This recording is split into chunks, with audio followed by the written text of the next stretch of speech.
As you navigate your path through life, all that is required is that you take one step at a time. Though hard it may be at times, each day, be committed to show up strong. Some days your strength can look different to other days. Just know this, that whenever you're at your worst, try to look your best. Dress up and face the world. That's the first step towards moving forward. Remember, the journey of 1,000 miles begins with one simple step. Lao Tzu.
Need quality audio productions for your business, brand, or event?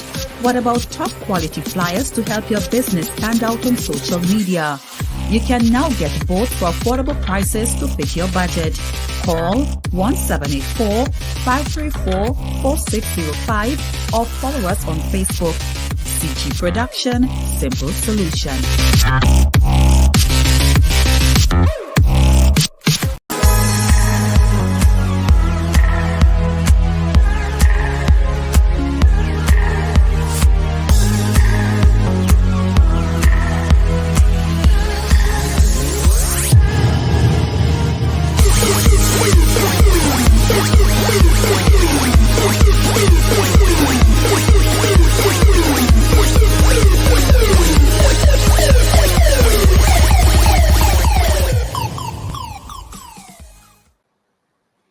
Hello everyone, salutations and welcome again to another One Step podcast.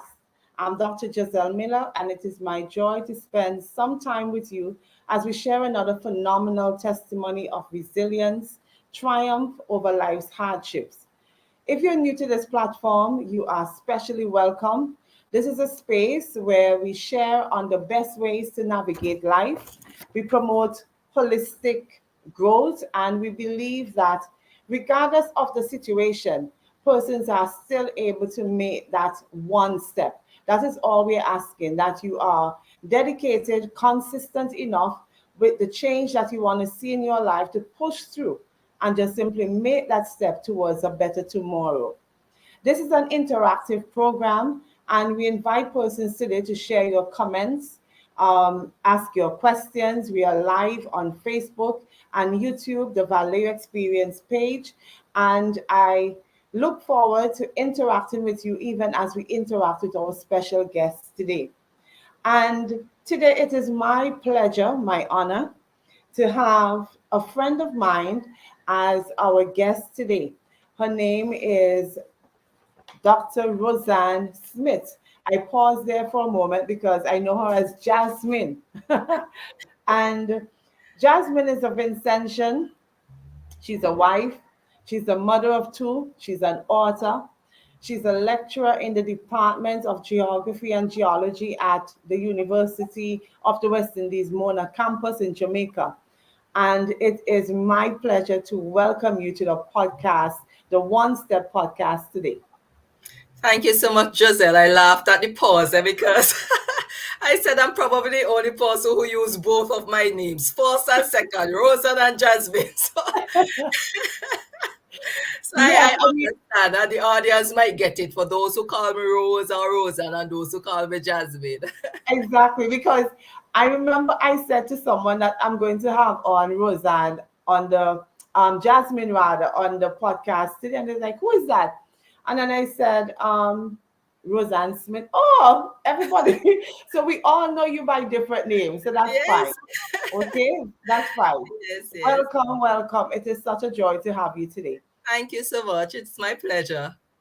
And we are going to go right into it. We're going to start by, I'm going to ask you if you could give us just a little background of who you are, where you're from here in St. Vincent, and tell us, yeah, just a bit about yourself. Okay, so I am from Mespo. I like to say about Lakwa. So I am from the beautiful Maracua Valley. I'm currently living in Jamaica, but I grew up in Lakwa. I went to the Maracua Government School and then to the Canaan Government School. And then I moved to the best high school, St. Joseph Convent, Kingston. And Whoop, as you would whoop. have mentioned before, as you would have mentioned before, I am a mother of two. I am married, living in Jamaica. My husband and children are Jamaican, but I always consider myself, and still even now when I say home, everybody knows that I am talking Vincy. So I still refer to St. Vincent as home. It's very hard here to still say Jamaica as my home. And I've been living in Jamaica for over 13 years. Oh, wow. It has been that long already. Yes. Okay. So, Jasmine, I remember, I would have heard your story before. And one of the things that I remember that stood out in my mind was the fact that you said at no point did you envision actually going to university because of the difficult upbringing in terms of the financial status of your family. You never thought that it would have been possible.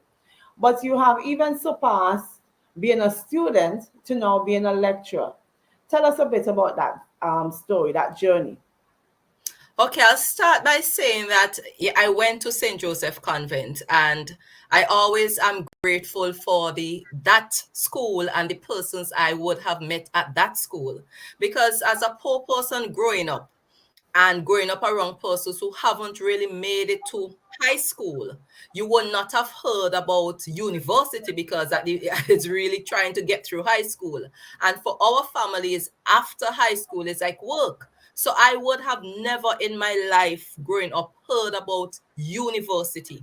Right. So my whole goals was surrounding finishing high school, probably community college, and then getting a job. But it was my crowd at St. Joseph Convent and those persons who are today still very much my friends, who would have encouraged me. And I keep hearing them talking about university, and I should go to university.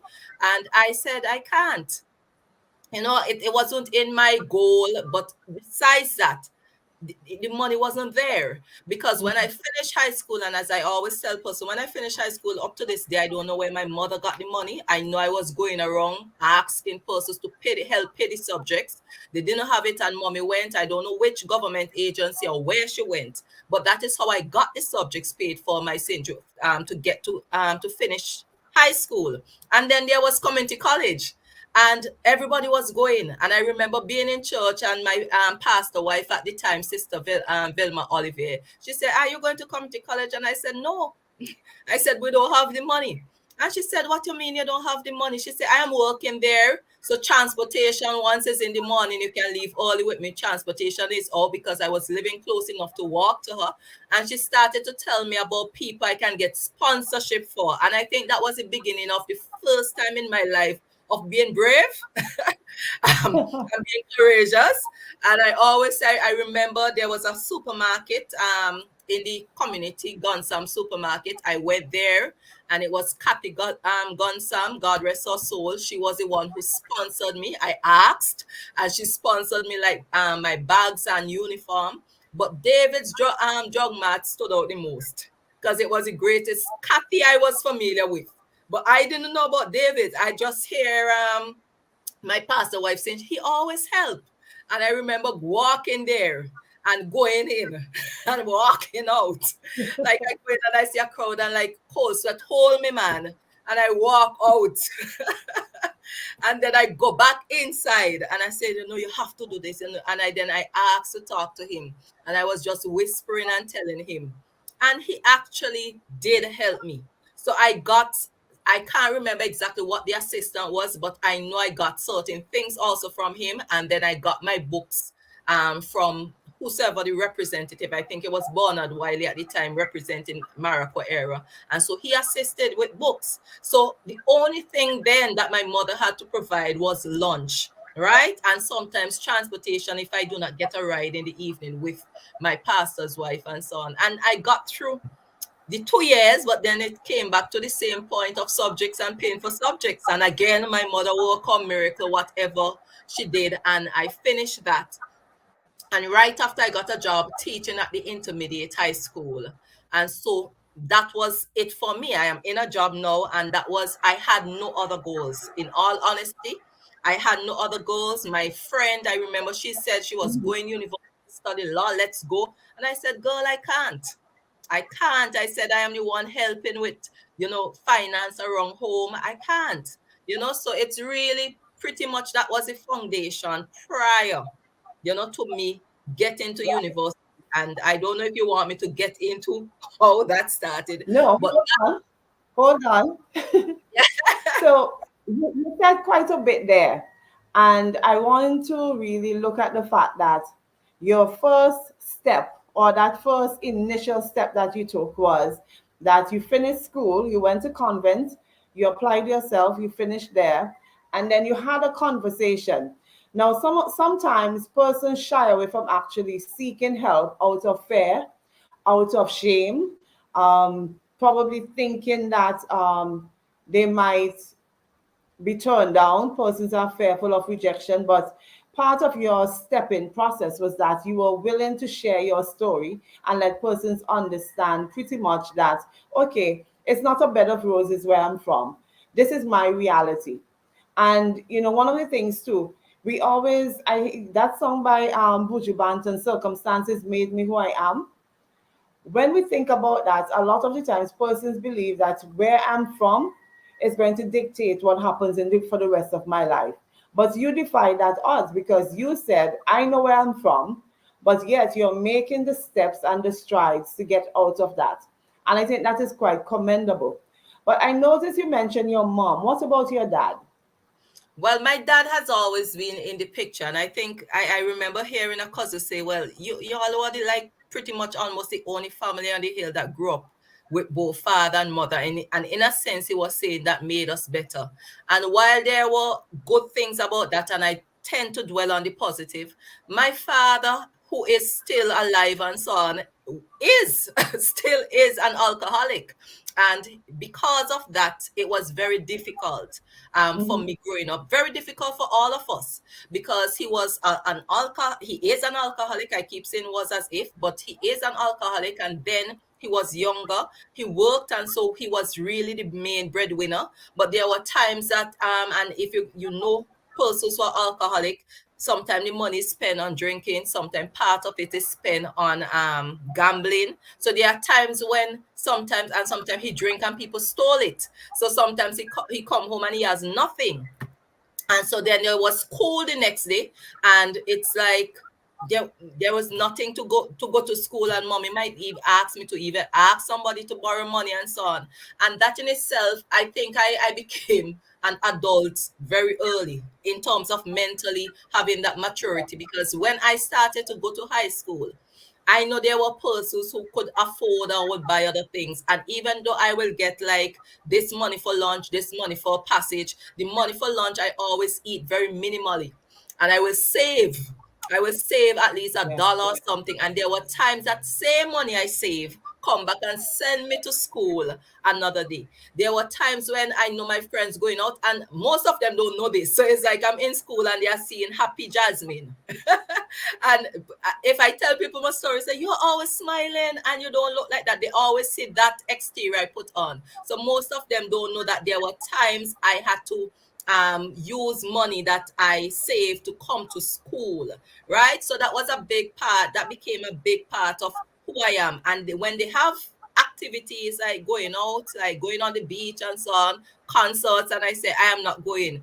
Half the time I haven't even asked my mother. I just know that I am not going to, what I'm going to ask her and say. I know she doesn't have the money to even buy me something nice. And if I ask her, she will try to get me something nice to wear. And so half the time I don't ask, you know.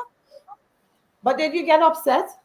I mean, you're a child, you're a teenager, all of your friends doing all of these different things. Weren't you upset? Did you feel some sort of anger or anything towards your parents or that life that you had? Strangely enough, I have never been I have never been upset in terms of desiring those things. I don't know. I was so much involved in church too that a lot of my life, and I could always say that church play a big role. So a lot of my activities, so I wasn't like there was a void in terms of activities. I was involved in church, and even if it's sitting down outside and chatting, that was a big part. It shaped me. So there was that fun part. The only thing I would say I was upset about is the alcohol. So I think that has had a real impact, traumatic impact even now, because my father he didn't just drink, he was also abusive to my mother and so on. So I witnessed all that growing up, and it had me thinking that, you know, I never desired to get married, even though I'm married now. So I always say I just want to get rich and have this big house at the top of a hill, you know. So I was never even into say getting married. I never dreamed about that. When I'm talking to my friends and she know the bridesmaid the color codes and how many brides, I didn't have no desire for that. But the abuse itself and so on, that would have affected me. And then besides that, we didn't have water and light for a while. It wasn't in the community, so we had to go to the standpipe. So there were times I had to study under a kerosene lamp, you know, in the night, or a candle. It's not easy. Sometimes you go through it. And I always say, in hindsight, you realize how poor you were. You know, oftentimes at that point, you don't really think you're poor, because everybody around you is pretty much the same. And there are other things that you're happy about. And outside of that part of it, in terms of that alcohol, my childhood was pretty comfortable and like happy. Right. So I grew up still very much happy. In the good days, because my father is a saint when he doesn't drink. So outside, it's like he has two personalities. So when he doesn't drink, he's a saint. And in those days, in those times, we have good times. He plays music. I think, you know, my brothers are musicians, and they pretty much get it from him. So we grew up on listening on Bob Marley and growing up listening on Peter Tosh and all those music, and it become a part of who we are today. So I always focus on the positive and, you know, not dwell on the negative. And I think that is the reason why I am where I am also. And those are some really useful points that you just made there, because so often we take certain things for granted, that even the fact that you can sit outside with your brothers, with your dad, playing music, laughing, enjoying the moment, you did not even realize, as you said, how poor you were. And the idea of focusing on the positives amidst all the negative things that could be happening around you, that is definitely another strategy that we want to hold on to when we tell persons you can make one step. Because persons tend to think when we say one step, we mean this big leap, that overnight you're magically going to wake up and things are going to change significantly. But sometimes it takes one step literally at a time. We have said quite a bit thus far, Jasmine, and I want us to just take a pause here as we just simply check in again with our sponsors, and we'll be right back to dig even deeper to hear more about your story. At the Vallejo Experience, your total wellness is our concern. We offer professional counseling for a variety of life's personal and corporate challenges, including grief, bereavement, and post-traumatic stress. Our corporate packages also include competitive coping strategies, individual and group dynamics, professional development, and retreats. Perhaps you just need a wellness assessment or some help understanding who you are to restore your emotional balance. Whatever your emotional needs, remember, the journey of 1,000 miles begins with a single step. Take that step with the Vallejo experience. Talk to a specialist today. Call us at 1-784-498-7772 or visit our website at www.vallejoexperience.com. Need quality audio productions for your business, brand, or event? What about top quality flyers to help your business stand out on social media? You can now get both for affordable prices to fit your budget. Call 1784-534-4605 or follow us on Facebook. CG Production, Simple Solution.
Attention all business owners. Are you tired of ineffective marketing strategies? Look no further.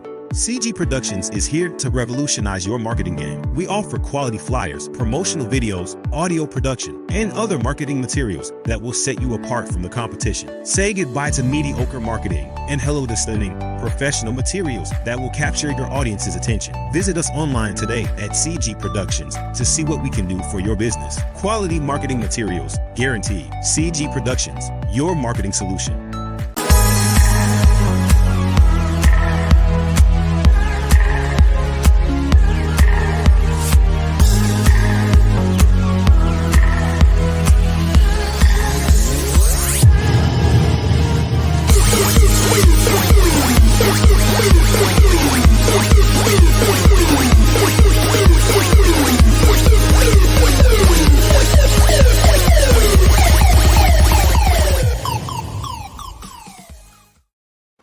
Welcome back, guys, and I want to remind you that this is an interactive program, so feel free to leave your comments, your questions in the chat, and we'll be certain to respond to them. So far, we would have heard just a little background as it relates to how Jasmine, as she's affectionately called, Dr. Smith, made it through some very difficult times growing up as a child, overcoming poverty. Also, she would have navigated her way, having had a father who was an alcoholic at the time, but nonetheless, she pinpointed that she was able to focus on all of the positives. More so, she spoke about the fact that she was able to ask for help, which is one of the main things that we want to zone in on, that many times persons do not seek help. And it is important when we share our stories that other persons are there, not just listening for the sake of listening, but there are persons who are willing to help us move along. And I want to ask Jasmine at this time. So you would have made it thus far, and you are now at the point where your friend is thinking about university, you're working, you're saying, listen, this is what I dreamt about. I'm making some money, I'm contributing to my home, I am helping out with the bills, and now they're planting this seed in your mind. Let's go further afield. University. What happened there? What helped you to make that next step to transition you from here and moving you into Jamaica? I'll say information. Knowledge, Okay. knowledge. And I think sometimes, and that is why oftentimes you see me fighting on behalf of poorer people, because I realize that sometimes you will hear that there are things out there, but you are not aware of it. And it was the fact that my friends could tell me that, once you're working with the government for this amount of time, you are eligible for study leave. So with that, I was thinking, well, if I'm going for study leave, then it means that even if I'm over there, the study leave money can assist while I'm there. So that was one of the reason, one of the motivations. The other was the fact that there was a scholarship that was being offered. It was in the newspaper and I applied. I didn't get it, but because I applied and made that step, I was already in it. And when it failed and I was about to give up, that was when my friend stepped in and said, but you could get study leave and you can get a loan from the bank. The government has this economically disadvantaged loan because that is critical. We didn't have any collateral, and at before that economically disadvantaged loan, only those persons who Yeah. either have the money or have some form of collateral to put up could get that loan to go away. So that economically disadvantaged loan became a blessing in disguise for me, even though it's a loan. And it came back to haunt me at some point in time. Even though it was a loan, it really propelled me in a way to just apply. And I had my friends showing me, because I really did not know anything. I didn't know how to go about applying for a loan. I didn't know about the study leave. So she was just walking me through, and I will call her name here. I know, even though I have one friend who is a lawyer, Nella James, and she was like the motivation, come go, come go. But then it was Nadia Slater who really helped me by going through. And she is the deputy director of API right now. She was the Yeah. one who Yeah. actually helped me by walking with me, going to the banks and helping me with the forms, and showing me who to speak to and so on. And I did. And so when I got that loan, and my parents did not know, I should say that. So this was happening in the background. Mommy didn't know all she know, that I said that I got, and I'm going to Jamaica to study. And what was good for me, as a person who care a lot about family, is to know that even when I was there, right, I had that study leave money that could assist. So I could have gone and used my study leave and pay the loan or pay whatever. But at the same time, knowing that I could help my family, that had me, that propelled me, and so I got to university. Yeah. Got to And university. Oh, go ahead. the thing about it, you mentioned that you had two persons who actually helped in terms of the advice and the information.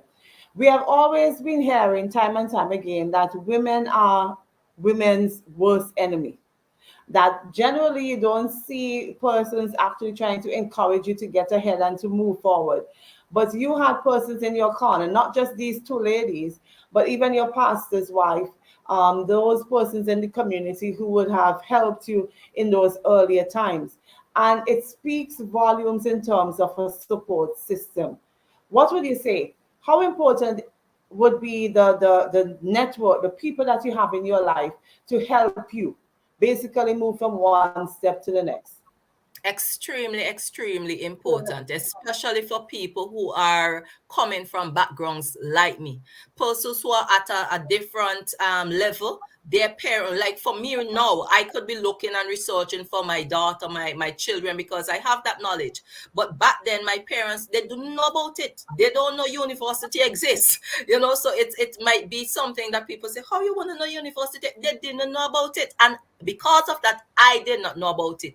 So it's really having that social capital, as we would call it in our research, that social capital, those persons around who have the knowledge and who themselves were at a point in time. Because even my friends, they too were struggling. It's not like they were rich and I was poor. We had similar economic background, but at the same time, they, one make a step and pull the other. And Yeah. that was a convent girl thing with us, because that was a convent girl thing actually. And after she made the step and pull, I think she encouraged Nadia. Then she'll say, Nadia, it's your time to work on Jasmine. And I remember when I was at university, they said to me, it's your time to work on Nelly's. So it was like this pull up. And so as women, and that is why I get very upset when I see women pulling down, and we come to a point in our life where we forget those things. It takes somebody to actually motivate and push you and give that word. And throughout my entire journey, there was always somebody there. Always. Yes. From the beginning to the very end, even me reaching where I am today, there was always somebody who tell me go a little further. So they will tell you, but it's up to me. So even though you might get that system, so sometimes you choose the right company, but you're hearing, but you are not making the decision, right? So the And you attitude. yeah, so you have to have the attitude. And I didn't want to stay in poverty. Nobody liked poverty, right? I didn't want to stay there. I didn't, even at this stage in my life, I always said to my husband, I want to reach a stage where I can go to a restaurant and don't have to look at the price of a lobster. If I want to eat lobster, I still have to look at the price. I have two children, but I would like to get to that stage. And so he knows that I'm one of those persons. If I set my goals, I'm going to push, push, push, right? So you have to take on that attitude of wanting different, right? Or Yes. differently for yourself. You want to bring yourself out of it. And too often times we look at the obstacles and we are reminded of the obstacles and we keep finding all the reasons why it cannot happen. And it is at that time when you're finding reasons, if you have the right support system around you, they can show you new directions, right? So it's really just everything working together. You cannot do it on your own. I really don't think anybody can do it on their own for more than one reasons, but having the right people. And so I always encourage people, choose your crowd wisely. Choose your crowd. Even at this stage in my life, if I'm talking to somebody, sometime at the end of talking to a colleague, I feel so motivated I can write a book. So you have to choose the person who can actually pour into your life. And that was something I will encourage persons to do. So you mentioned that you had the pull up, you had the good support system. I would not want to believe that throughout your journey you did not have someone or persons who tried to derail you. Did you at any point have anyone significantly getting into your head or making you feel like this is something that you cannot do? And if you did, how did you overcome that?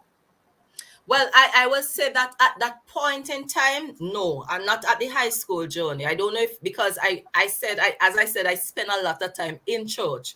So the persons in church, I think one of the hardest obstacle when I was trying to get the loan and you need persons to sign. That was one of the major things. It wasn't it's just finding people to sign. And it's not like if I can point fingers on some because it's a serious decision that to be a guarantor for somebody. So that in itself was an obstacle, but I had somebody else who believed in me and said, you know what? I'm going to sign. Don't go run with now. Don't go run with now. But I'm going to start as sign in faith. So I think that was an obstacle. I think obstacles in terms of people trying to pull me down came at a later stage. At this stage in my life, but at this stage in my life, I am more confident. I have a stronger self-esteem, and it's kind of hard for people to throw them negative energy because I will just straight back. So it come at this stage in my life where I even persons who would have helped me along my journey said things that I couldn't believe was from the same person who actually assisted me, like that. And so I have experienced those things and I could not believe, right? But I am at this stage where persons know me always see a stronger woman, right? And I am a stronger woman though, so it's harder to break me at this stage because if you had to break me, you had to break me at the beginning when I was weak. Now I'm there where I trust God more, and I know that God would have been a major part of the journey. Sometimes we downplay church, but I always say my mother sent me to church as a young person. Even when she was up to the mommy is not a Christian. She will go to church, but she hasn't been baptized. My father clearly out of church. But yet she never failed to send us. It was something that you have to do. And finding myself at church, being a part of the youth group, I was so much taken up with activities. It's like every single day we in church, even when we don't have anything in church to do. And even that church family became like brothers and sisters to us. So to this date, even though some of them might have backslide and so on, we are still very much friends, and we are still there. We can't Yeah. part. The church had all these camps and so on, and it helped to build who you are. So I always encourage pastors, whether you believe or not, your child have certain values that they will pick up simply by going to church and hearing and taking part in all these different activities. And so that is also something that I must say was also a big part of my help and who I am today. Okay, great. So we are adding the gems. We have the support system. We have church as a major pillar and foundation. We have the fact that you are exposed to a lot of information. You had the right attitude. And I tend to believe that things happen in the right time. So even as you get the information, if it wasn't the right time, then perhaps certain things might have set you back. But you are at the right time. You're at the peak for you now to make that step. And one of the things I want to say to persons listening now, that you have to be willing to try. You have to be willing to try. As much as it might seem overwhelming and daunting, and you start thinking, like, I don't see it possible. You don't have to see it possible, but God knows. You just have to trust the process and make that first step by trying. So, Jasmine, we are now in Jamaica. You're studying, and as you said, a lot of the maybe the critiques and everything else came more so when you are now at this stage, but you have built your foundation, so you're standing strong. Did you foresee yourself being a lecturer at the university? How did Not that at happen? all. Not at all. In fact, PhD, I didn't know that everything was a step. That one step, I moved from high school, then I heard about university. I enter university. I did not know, and I am not ashamed to say this. I did not know you have BA, BSc, and all those B's, BEd. I did not know you have MA, MSc, and all those things, right? I come to university for a degree. While here, I am finding out because Jamaica, as they finish high school and they finish they are straight Yes. into university. So you're here and everybody around you, not everybody, but a majority are teenagers because it's from one step to the next for them. And I am learning from the younger people. And I always say that God really does orchestrate everything in your life, because I could have ended up at another university. Jamaica was the place for me, right? Because it molded me in many ways. And I don't mean simply mold me by me being in hall and being taking part in these things. It molded me because I was looking at people younger than me who seemed so driven. And so, True. like, the people always say Jamaica hustlers and so on. They will go after, they will do what they need to do, even if it's to sell sweets, right? To get what they need to do. There are persons who slept in library because there is no place to sleep and they mean to have their degree. And here I am in the midst of people like that, right? And it always say when you think you poor, somebody poorer, right? So I learned a Yeah. lot from being in this atmosphere of people. I was always a pretty much bright person in terms of school. I was performing well in high school. So when I get here, performing well came naturally because I am naturally competitive. And when I say competitive for myself, if I see a grade I don't like, I want to improve it. So it's not like I'm competing against anybody else. I want to, and I was getting my grades and so on. Pretty much, I think for most part, I was at upper second. And I remember even at university, I met this friend from Trinidad called Candice. And we were on hall together and we were, from time to time study. And I remember Candice said, girl, let's go for the first class. And I was in my final semester in UE. And I said, first class? She said, yes, if we get all the A's, your GPA. And we started working and studying hard together. And as I said, the support. One I remember clearly one exam I studied, I drink a lot of Red Bull. Because sometimes you will give you this exam. I drink a lot of Red Bull. And they say Red Bull make you fly. My goodness. I was flying. The next day I had an exam and I was flying. I could not. I like my body. I said, Candace, I'm not feeling well. And Candace went to that library by herself.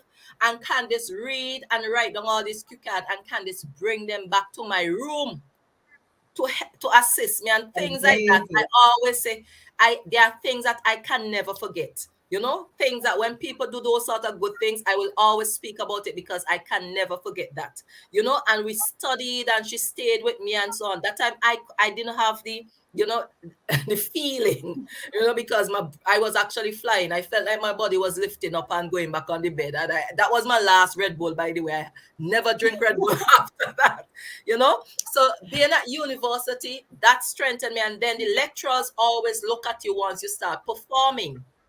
You know, they have you. So I would have got the first year prize for geography. And I think they start eyeing me from there. And then there was this professor when I finished, you know, he said, "Are you going to be doing your MPhil?" I said, MPhil. Like, Prof, what is that? You know, like, he said, I am finished with you. I'm finished with university. I'm going home. And he said, "No, Rose, you have to come back." You know, he was British because he died now since COVID time. You know, God rest his soul. And he said, "No, Rose, you have to come back. You have to come back into the department." And I said, "Prof, I'm going home." You know, and I said, you know, in my mind, I didn't think I would come back, but I was thinking, you know, let's see. And I did come back, not really for that.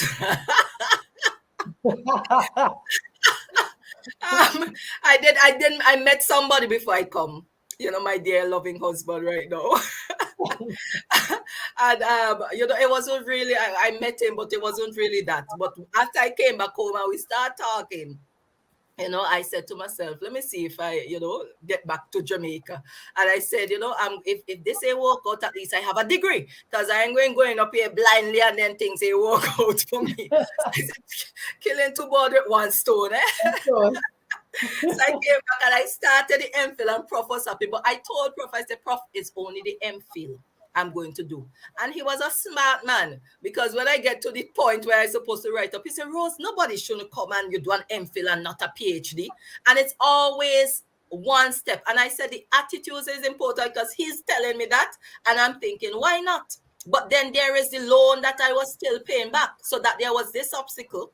I had a little savings, and I remembered that became a huge thing, because at the point in time now where the 2 years is up and the bank want me to start paying, because I was supposed to finish the MPhil and come back, and Prof is telling me about PhD. So there are always these obstacles that you have to navigate.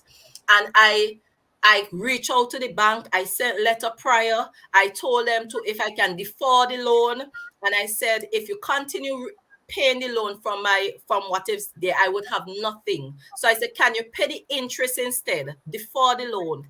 And I did not get a response. Like, I shouldn't say I didn't get a response. The person I'm dealing with it was telling me that she reached out to the manager, and she keeps saying she's waiting to hear from them, and I just say, you know what? Don't study it.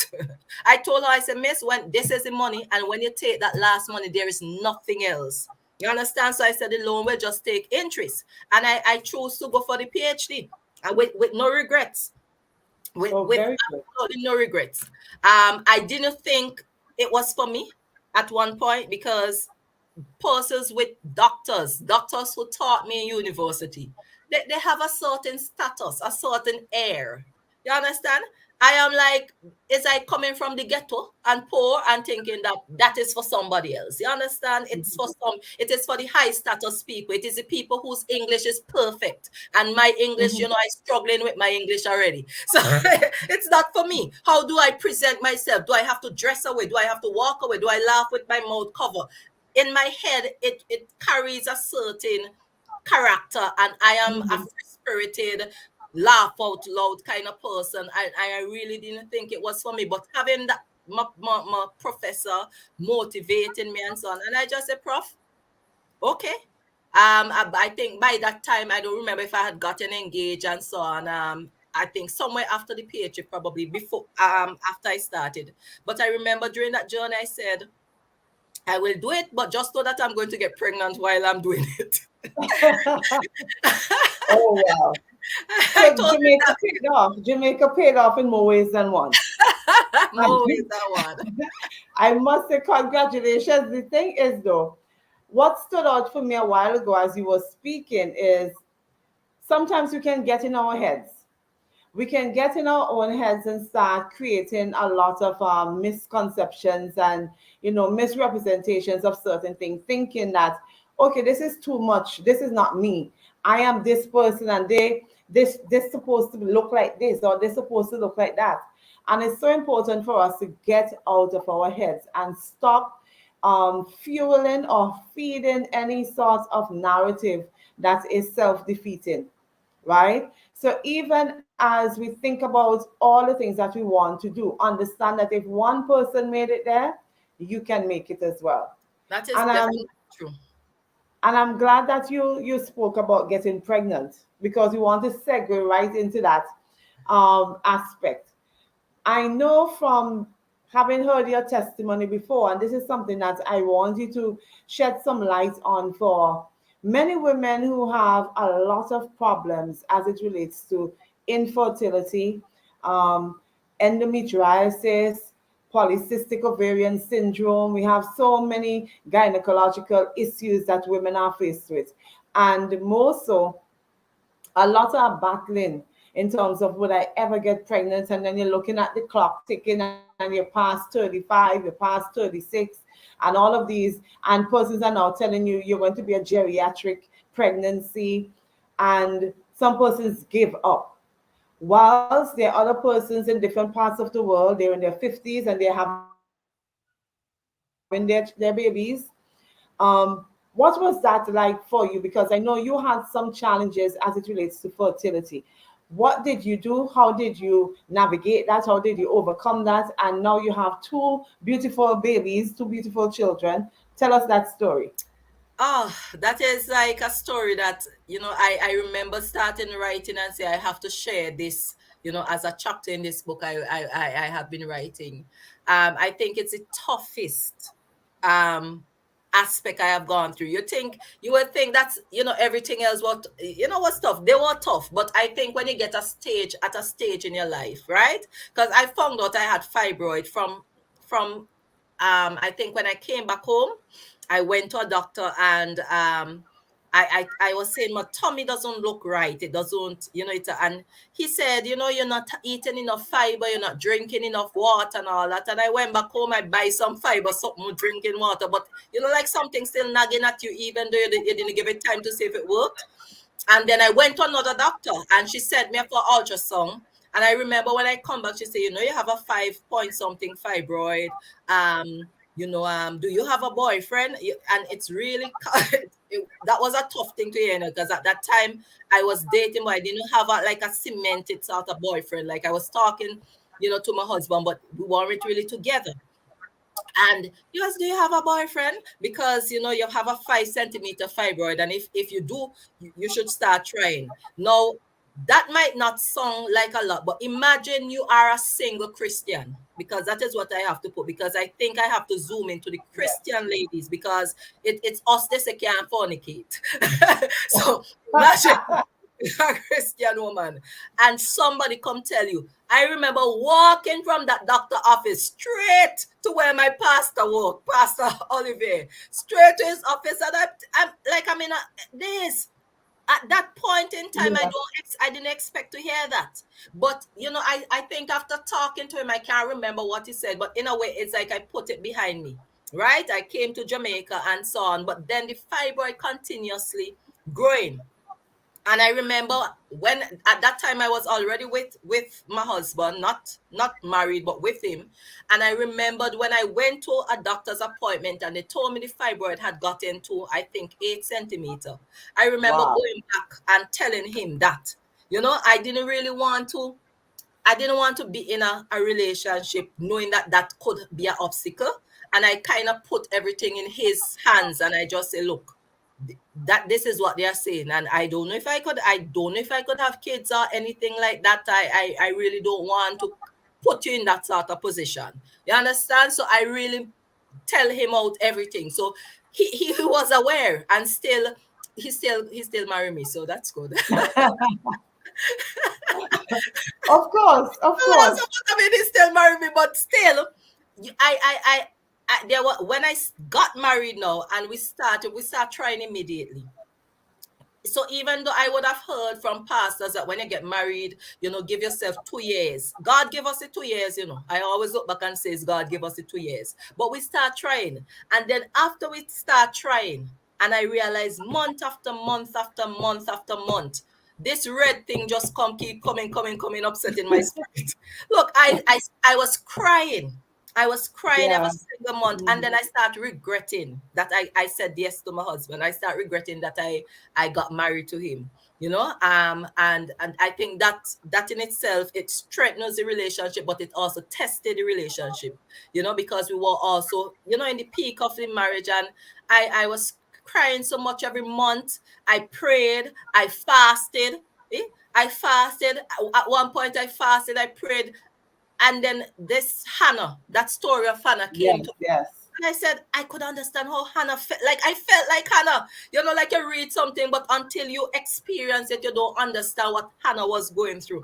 I understood clearly what Hannah was going through, because I pray till I weak. Like, your body just, sometimes I'm in the bathroom, my husband is not here, and I am bawling, like bawling, hollowing. Me want to Yeah. know what me do. You understand? I said, Yeah. God, haven't I gone through enough? It's like every step, like you're always warring with something. You war. Me get past poverty. Me get, you warring. Me say, why me war still?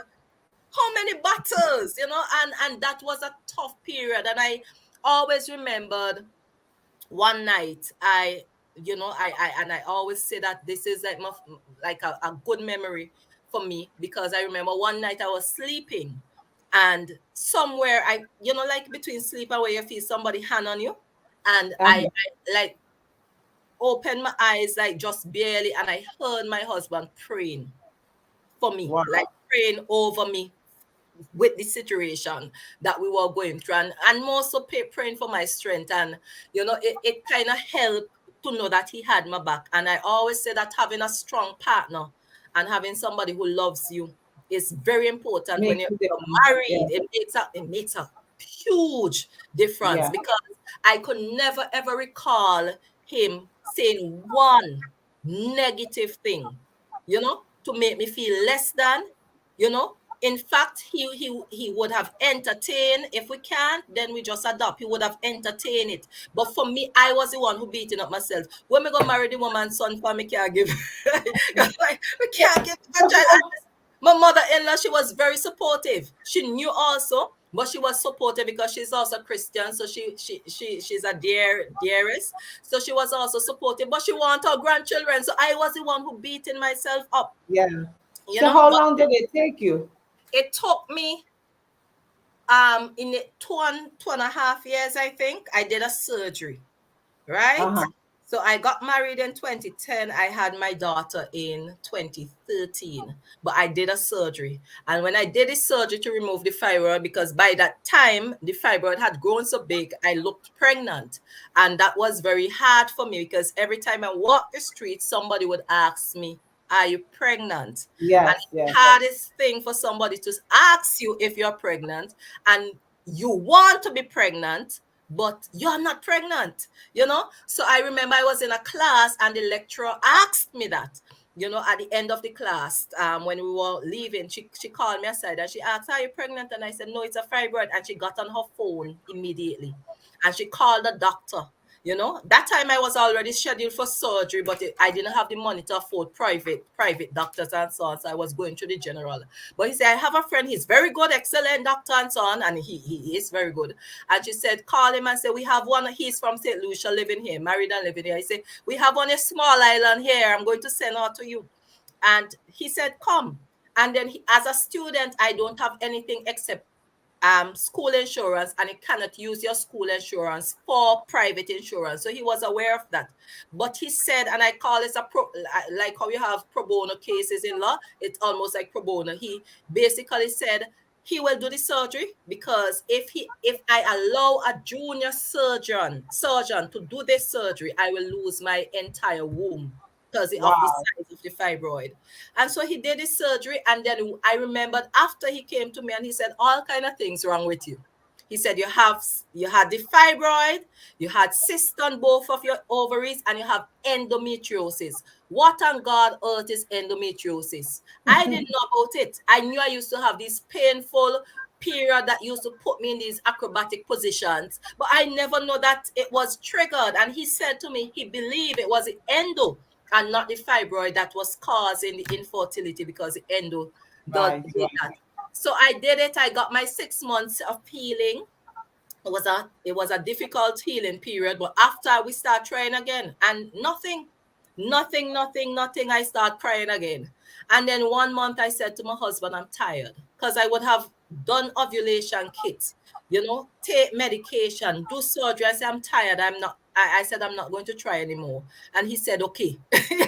It's like he said, okay. And I think it does affect you, even your sex life when you're trying, because when you're having sex and you want to get pregnant, you just can't wait for the man to just ejaculate. Right, so it becomes basically robotic, more mechanical than anything else. Yes. And then you read about, just say, put your foot in this position, turn this way, and you do everything. You do everything. Whatever position, foot on wall, this, that, you do everything. So I was tired. And I just said, I'm tired. And he said, okay. And I think I was traveling back to home around that time. So even though I was going home, and you have to fuel up with sexually before you leave your country. Jasmine. So I fueled myself. I went home. I came home, and I was feeling sick at one point, but normally I feel sick before my period, and it was the same symptoms that fooled me for so many months. And I just said that, I am not Ronette, I'm seeing Ronette comment. And I said, I'm not going to do any test, because I said, this is the same thing. But then other mind say, just do the test. If you don't used to it. If it's not, it's not. So I did the test at home, and I remembered when I saw those two lovely miracle lines. Yes. My brother, you could imagine my brother is the first person to know, because he was in the house. My younger brother Brent. I said, call Brent. Show Brent. I said, Brent, what this look like? Brent said, oh God, that was my hallelujah moment. It was my hallelujah. I couldn't wait to come back to Jamaica. I called my husband and said, buy another test. Buy another test.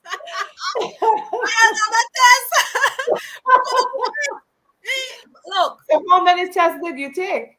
I didn't take. I take two. I didn't go like most people, but I went straight to the doctor, and he said, okay, 6 weeks. He's saying, yes, the test is showing. So that was the third test there. But he's saying he's not seeing something. I said, Lord have mercy, what is this? He said, come back in 12 weeks. At the how many weeks, or 2 more weeks or something, or 2 more weeks or 4 more weeks, or something like that. But I know I couldn't wait. So after a short time, I was back there. And this time he picked up whatever on the heartbeat. So we were on a journey, and he said to me, you are a miracle woman. I remember that. He said, in all honesty, to tell you the truth, I had my doubts, because the amount of things I had to move, I had my doubts. So you are a miracle woman. And that doctor called me a miracle woman. Even when my husband, he said, this is a miracle woman. And it did. It's my miracle baby. It's my miracle baby. And you don't know you want something so badly until it's out of your reach. Believe me. That is it. But I'm so happy for you and your husband. And I see my sisters on there. Thank you for being a part of this. She says, I love this lady, enjoying your presentation. And it is one thing I must say.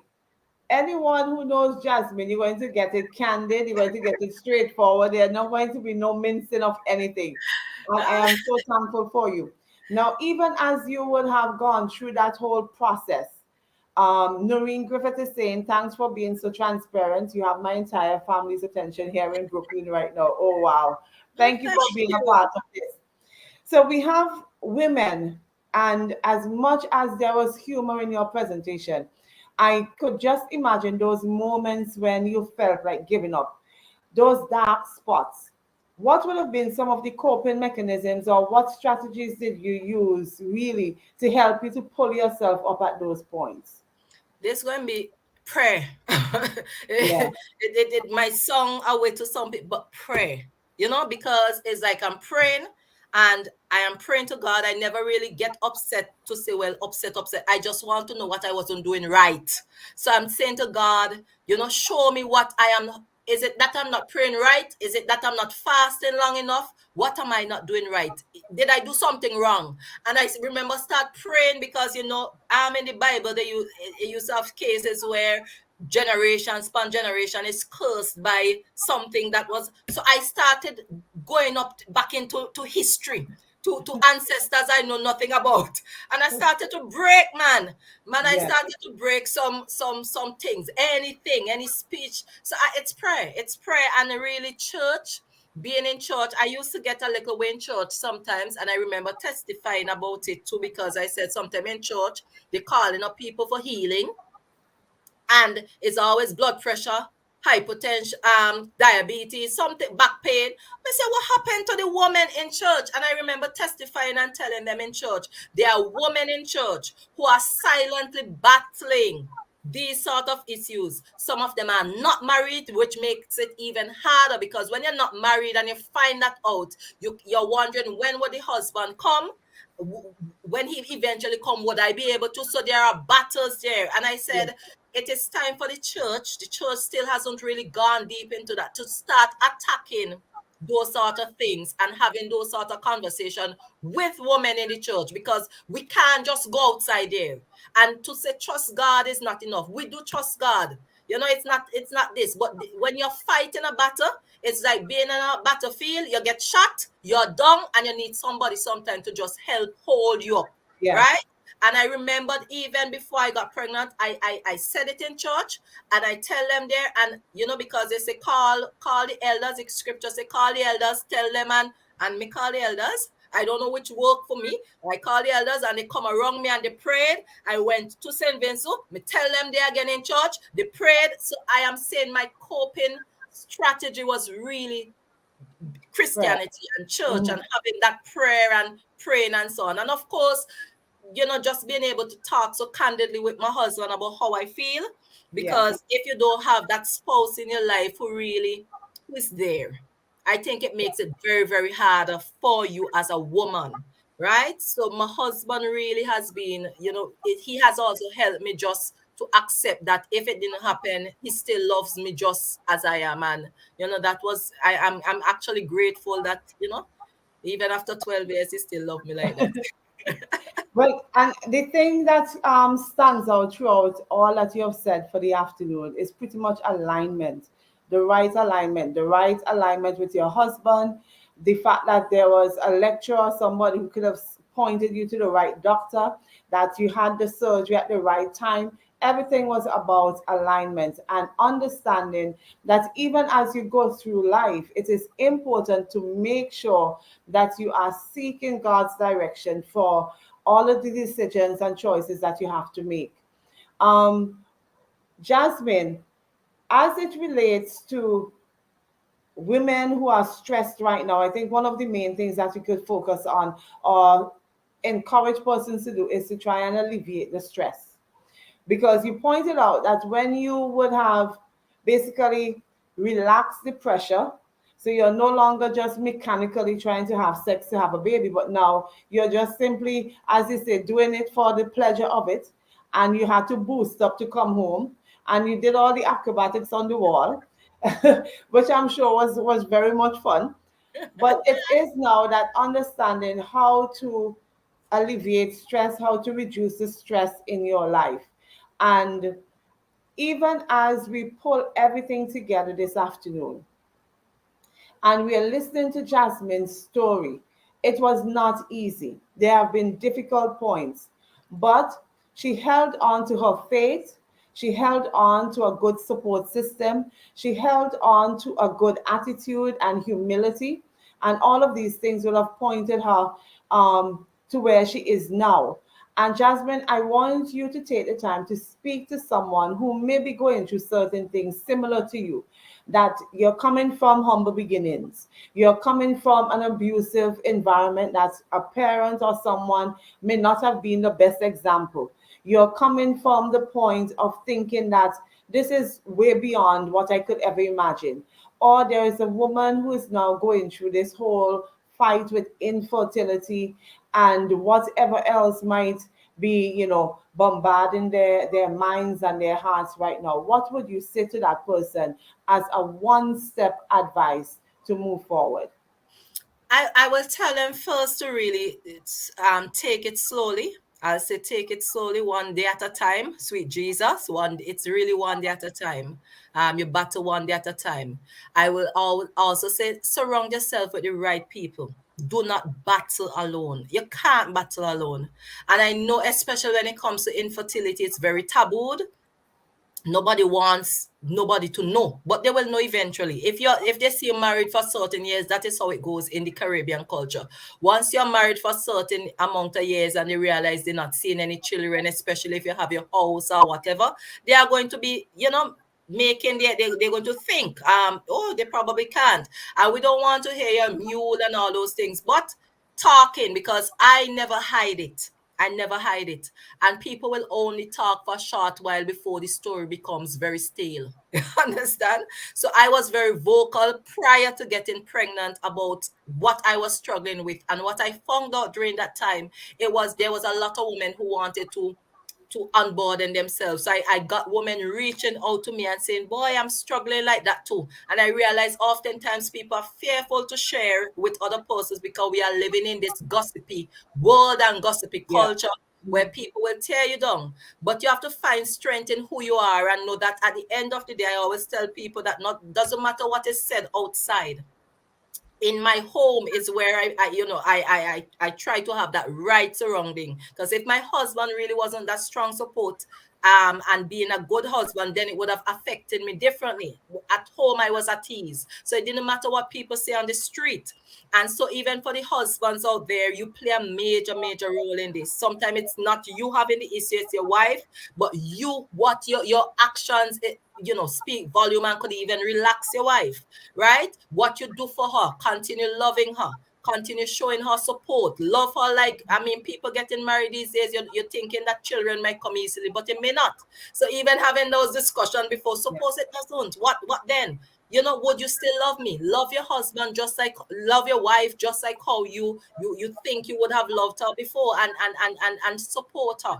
Avoid saying negative, because believe me, you can't say anything negative to her that she does already think in herself, because we beat ourselves up already. Yeah. And for you to add extra blows is just killing us. So it's really a support system, surrounding yourself, and do not battle alone. Talk to somebody you could trust. And even if you talk to the crowd, know that what the crowd says is going to stale.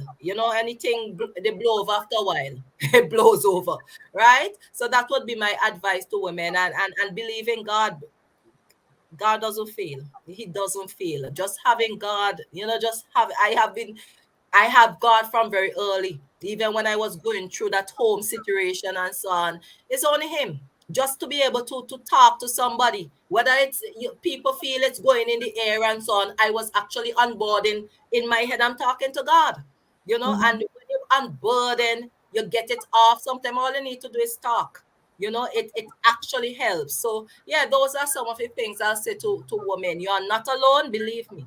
Even if you think you're alone, you're not alone. There are many women, especially in this modern time, who are battling with all sorts of issues, PCOS, and they are battling hormonal imbalance. Some of them get pregnant initially and then they have secondary infertility, cannot understand where it come from. Doctors cannot give you the answer, and try different things. It's, to get second opinion, although there are a lot of ways, but at the end of the day, take it one day at a time.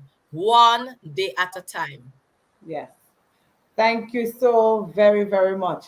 And I can't tell you enough how grateful I am that you came on this afternoon. It was really a very inspirational chat with you.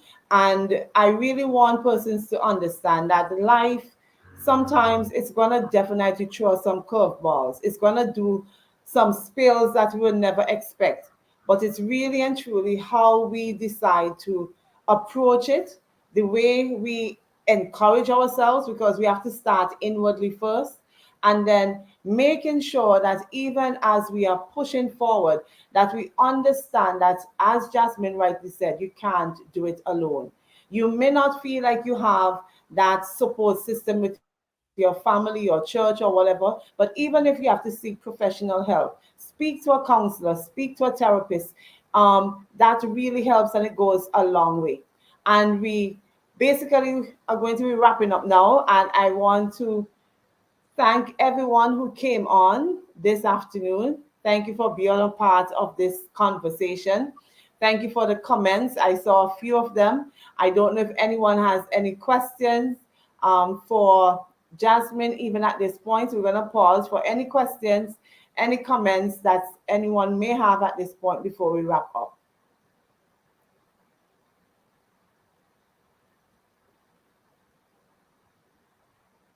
As you navigate your path through life, all that is required is that you take one step at a time.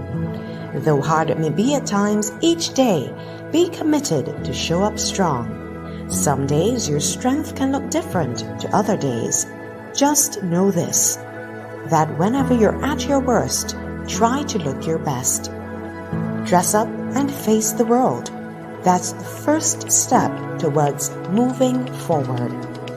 Remember, the journey of 1,000 miles begins with one single step.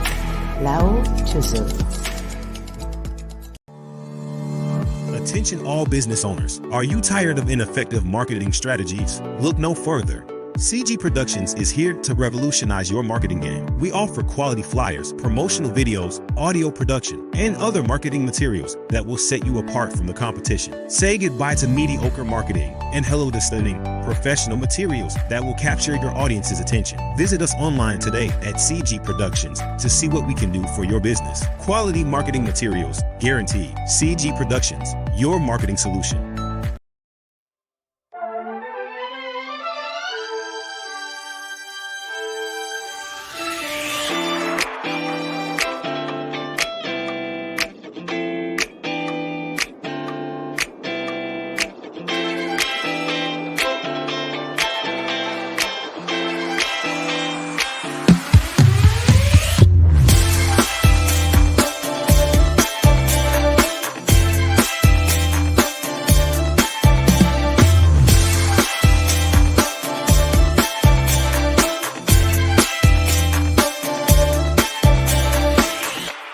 At the Vallejo Experience, your total wellness is our concern. We offer professional counseling for a variety of life's personal and corporate challenges, including grief, bereavement, and post-traumatic stress. Our corporate packages also include competitive coping strategies, individual and group dynamics, professional development, and retreats. Perhaps you just need a wellness assessment or some help understanding who you are to restore your emotional balance. Whatever your emotional needs, remember, the journey of 1,000 miles begins with a single step. Take that step with the Vallejo Experience. Talk to a specialist today. Call us at 1-784-498-7772 or visit our website at www.vallejoexperience.com.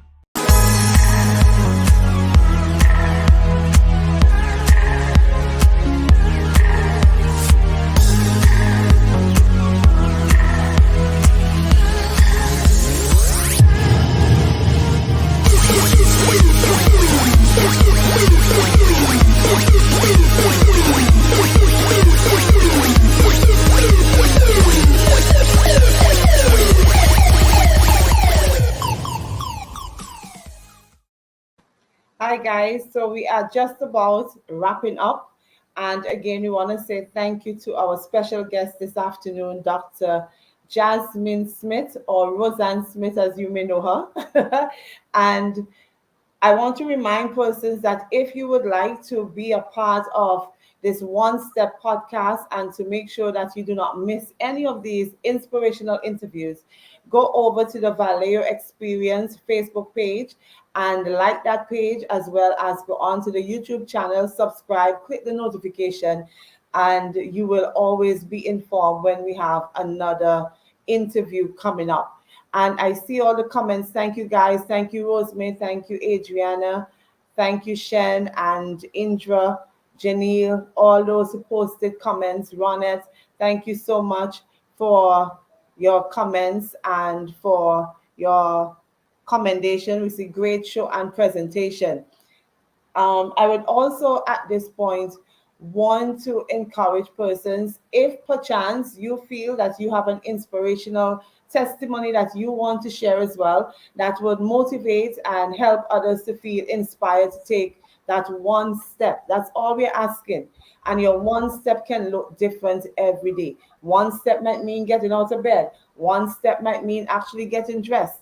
Whatever it is, you're going to take that step to push you forward.